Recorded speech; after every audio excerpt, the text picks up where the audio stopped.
Good morning everyone, welcome to our blog Debjit Puja educative blog. তো আজকের ভিডিওটা খুবই ইন্টারেস্টিং হতে চলেছে, তাই ভিডিওটা স্কিপ না করে পুরোটাই দেখবে, ঠিক আছে? আশা করি তোমাদেরও খুব উপকারে লাগবে। অনেকেই আমাকে কমেন্ট করো, দিদি কাট অফ আমার এত কাট অফ আছে, আমি কি জব পাবো? আমার মাধ্যমিকে এত নাম্বার, এইচএসে এত নাম্বার, আর জিএনএমে এত নাম্বার, আমি কি চাকরি পাবো? এই কমেন্টটা আমাকে অনেকজন করেছো।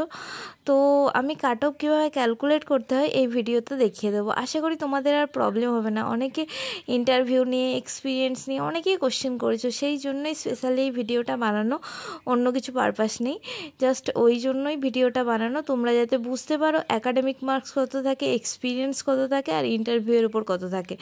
তো তাহলে স্টাফ নার্স গ্রেড 2 জিএনএমদের ক্ষেত্রে মার্কস ডিস্ট্রিবিউশন, অ্যাকাডেমিক মার্কস থাকে 75, এক্সপিরিয়েন্স মার্কস থাকে 10, আর ইন্টারভিউ মার্কস থাকে 15।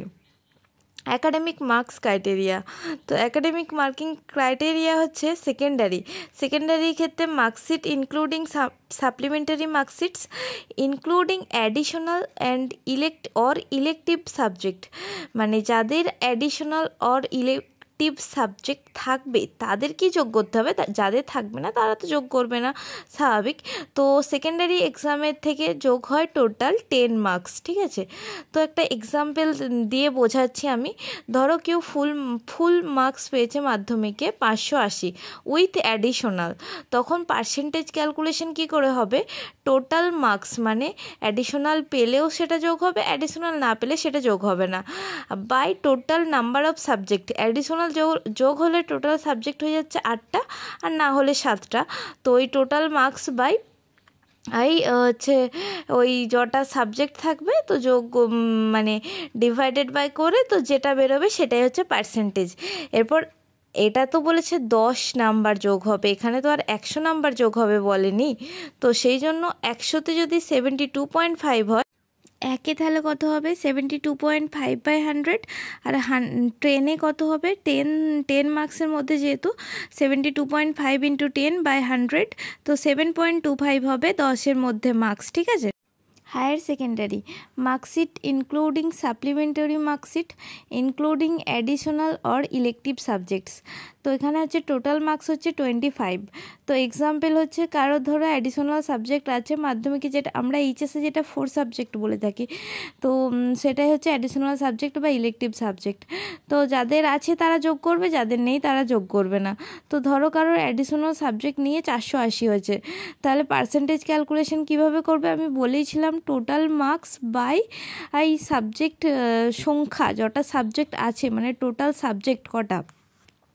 তো টোটাল মার্কস এখানে অ্যাডিশনাল নিয়ে বলেছি, তাই 6 দিয়ে মানে ভাগ করেছি এই 480-কে, তো 480 ডিভাইডেড বাই 6, তো এখানে বেরিয়েছে 80%। তো 100-র মধ্যে যদি 80 হয়, একে কত আর 25-এ কত? এখানে 20 বেরিয়েছে, তো এখানে 25-এর মধ্যে তার 20 নাম্বার যোগ হবে, ঠিক আছে? তো 3 নাম্বার পয়েন্ট কী আছে? জিএনএমের অল ইয়ার মার্কশিট। তো জিএনএমে কিন্তু কোনো অ্যাডিশনাল সাবজেক্ট যোগ হয় না, জিএনএমের যে আমাদের 1600 নাম্বার তার মধ্যেই যোগ হয়, ঠিক আছে? টোটাল মার্কস হচ্ছে 35 যোগ হবে, ঠিক আছে?